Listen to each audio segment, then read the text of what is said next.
여러분 안녕하세요. 반갑습니다. 오늘도 우리 주님의 지혜와 함께하는 아름다운 예배 그리고 믿음의 날이 되기를 바랍니다.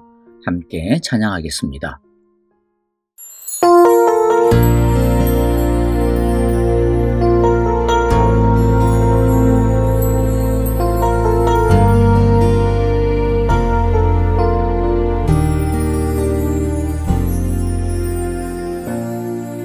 하늘의 문을 여소서,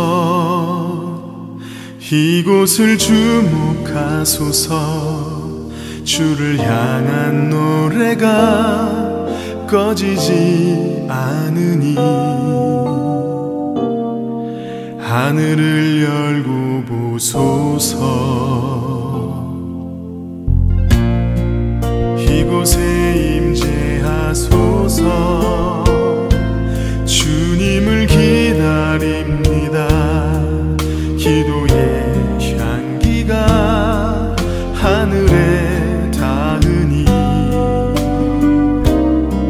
주여 임재하여 주소서.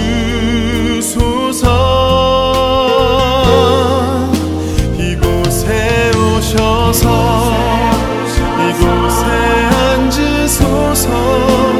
이곳에서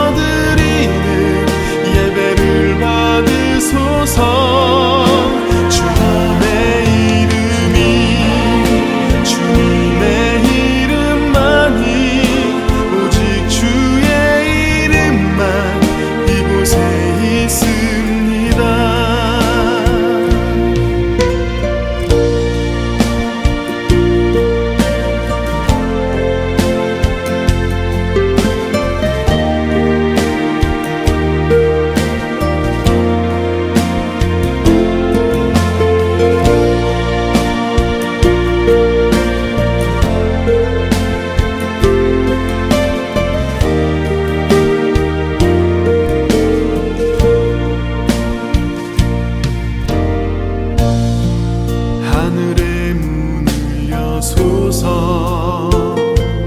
이곳을 주목하소서. 주를 향한 노래가 꺼지지 않으니 하늘을 열고 보소서. 이곳에 임재하소서. 주님을 기다립니다.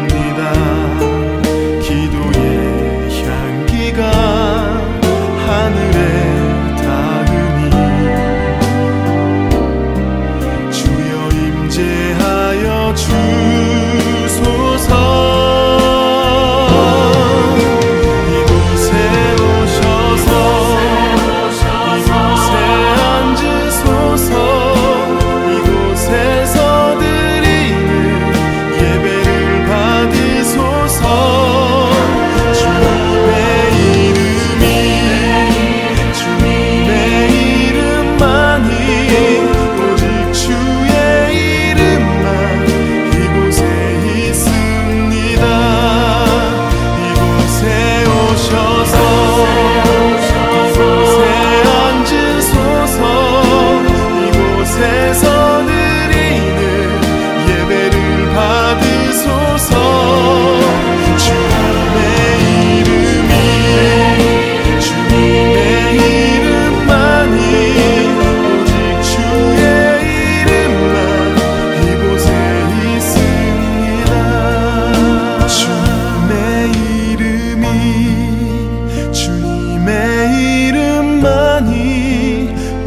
주의 이름만 이곳에 있습니다.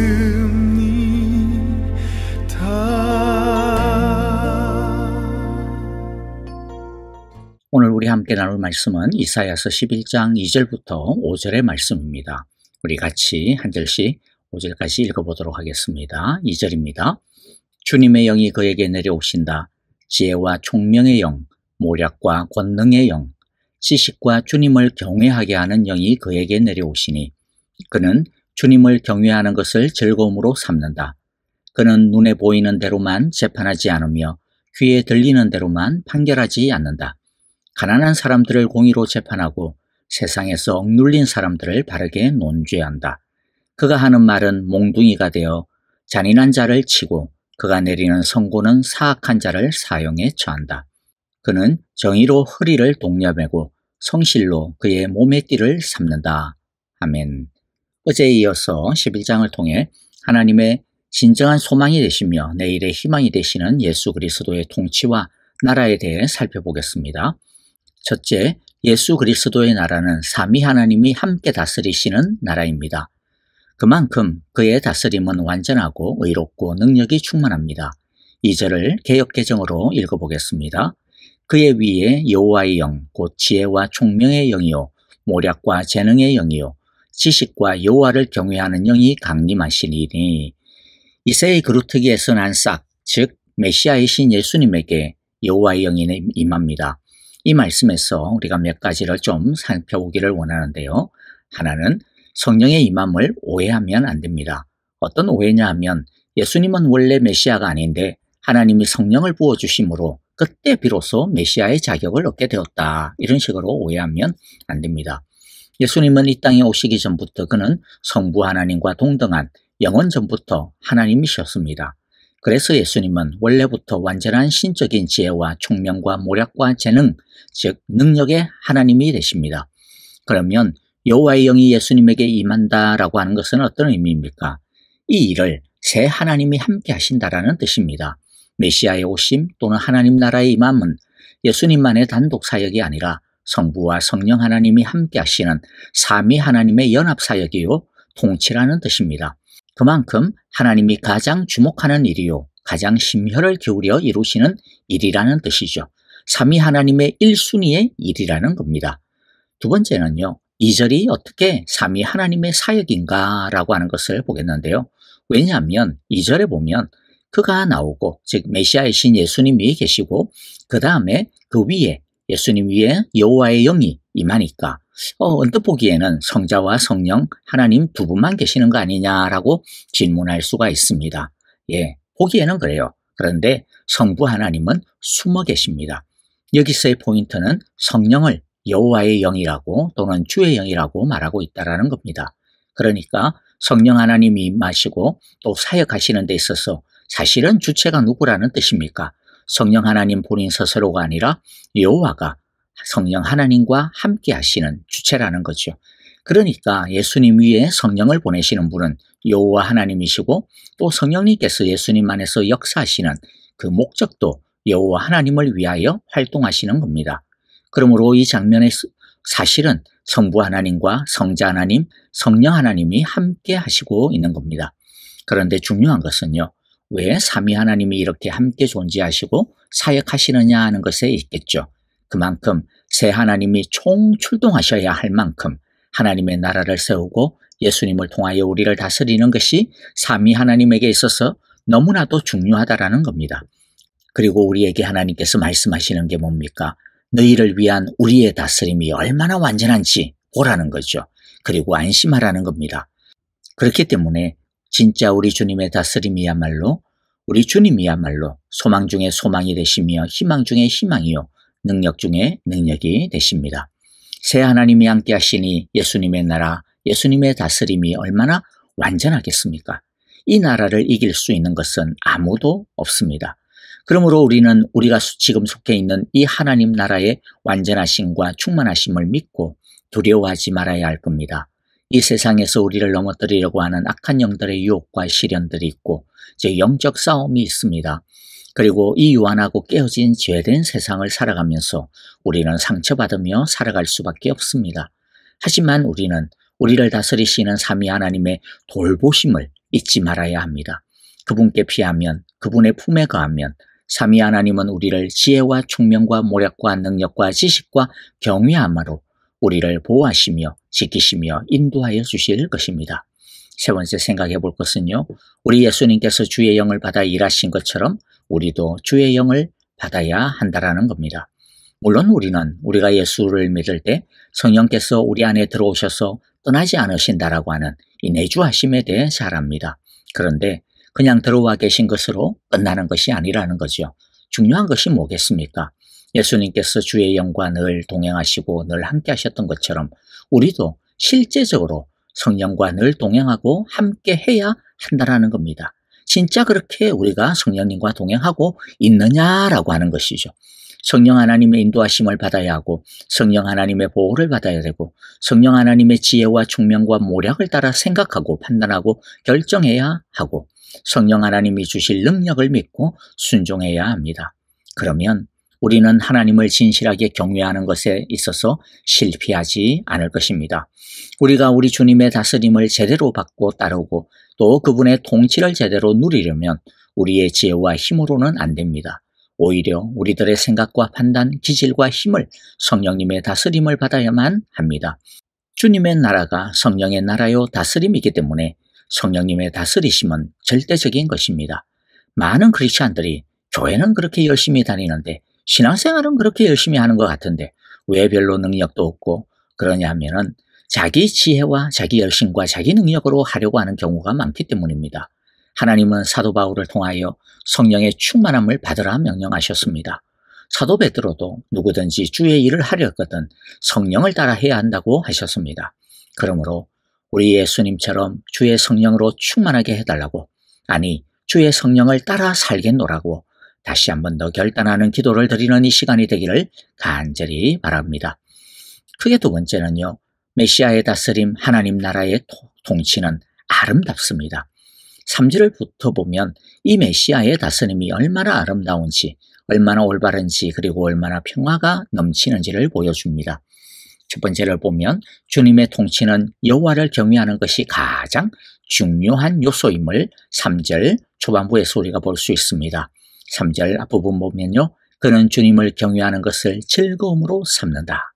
자, 이것을요 히브리어의 원문 그대로 한번 해석을 해보면 이런 뜻이 됩니다. 여호와 경외를 코로 호흡한다. 뭔가 시적인데 좀 잘 와닿는지 모르겠습니다. 코로 호흡한다라고 하는 말의 의미가 어떤 것이라고 생각이 됩니까? 예를 들면 이런 뜻입니다. 우리가 배가 고플 때 맛있는 음식 냄새가 나면 그 냄새를 막 코를 킁킁킁킁거리면서 막 들이마시면서 너무 좋아 너무 좋아 이렇게 만끽하지 않습니까?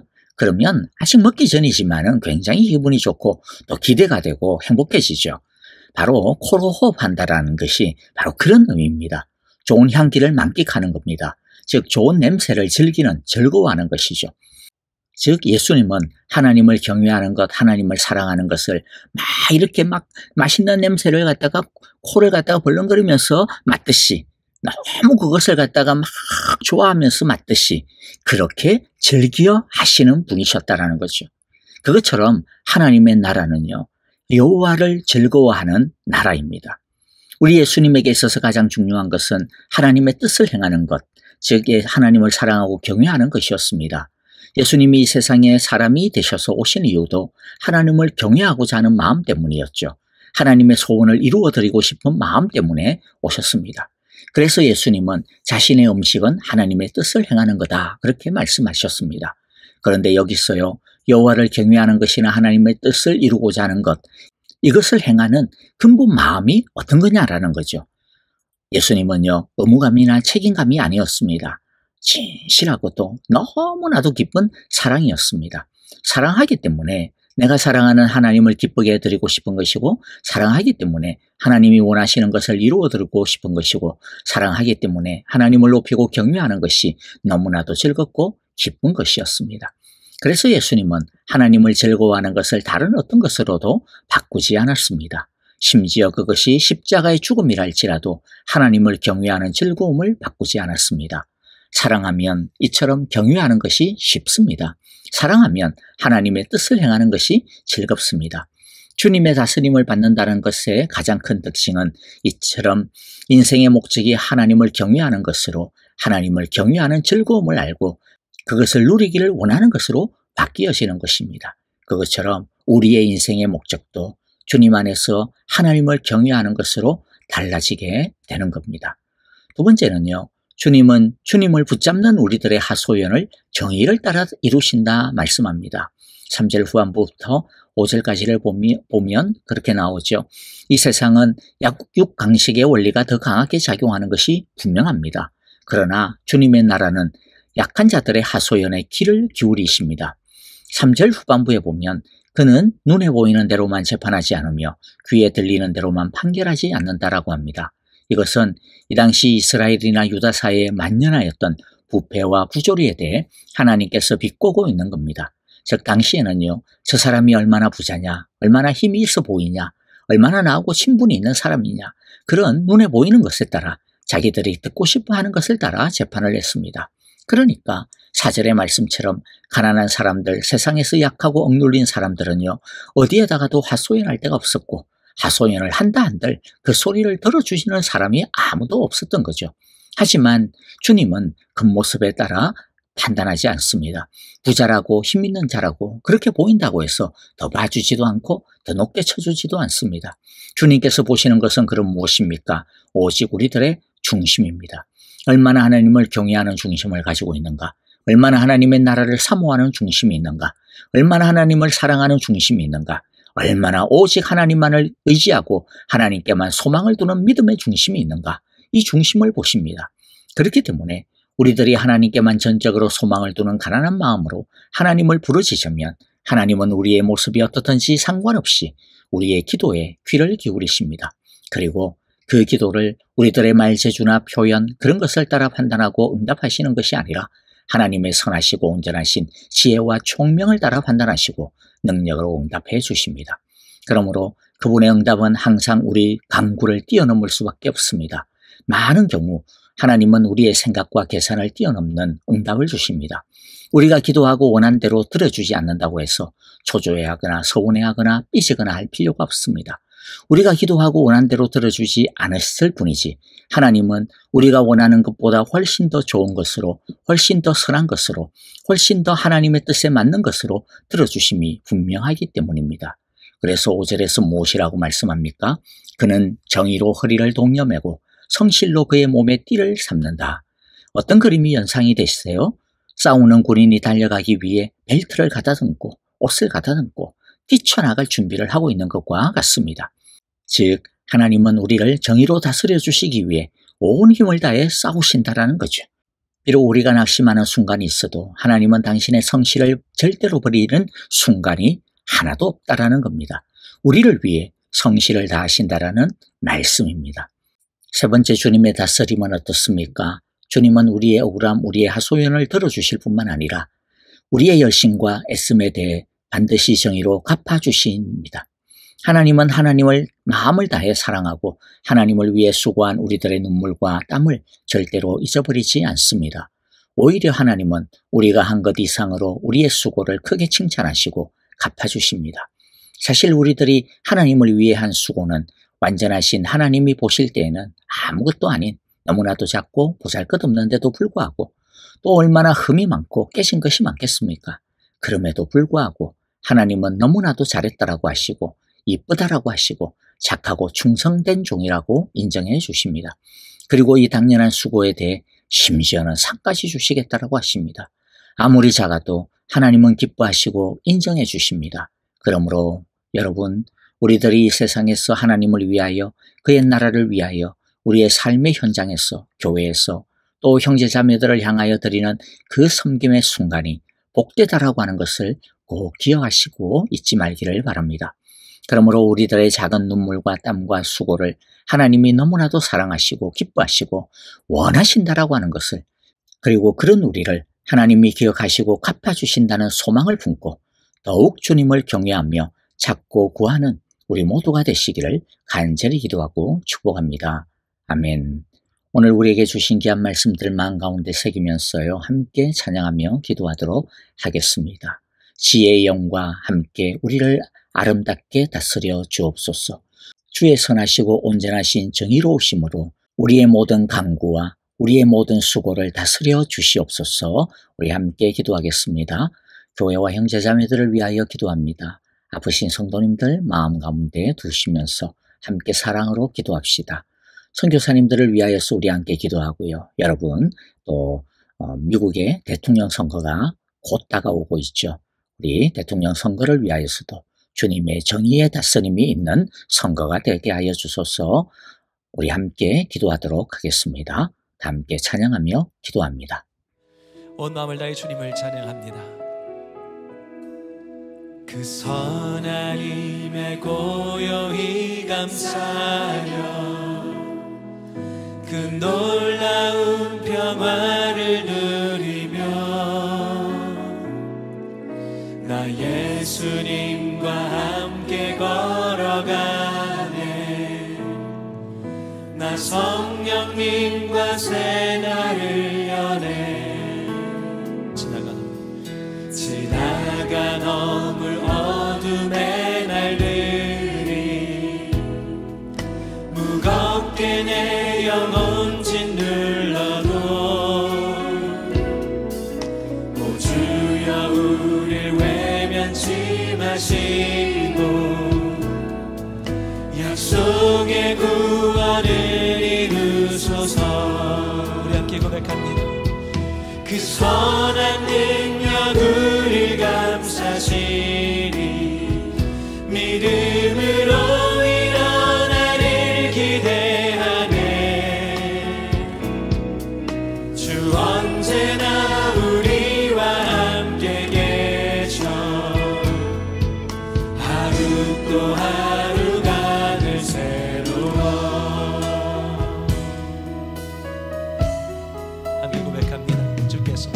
주께서 밝히신 작은 불꽃이 우리의 삶 어둠을 헤치고 타오르네. 그 빛에 우리 모두 하나 되어 온 세상을 비추게 하소서. 이 고요함 깊이 번져갈 때 저 가슴 벅찬 노래 들리네. 다시 하나가 되게 이끄소서. 주님의 빛이 빛나느니라. 그 선한 능력을 감사시 믿음으로 일어나를 기대하네. 주 언제나 우리와 함께 계셔. 하루 또 하루가 늘 새로워. 우리 목소리로 함께 주님을 찬양합니다. 그 선한 능력 우릴 감싸시니 믿음으로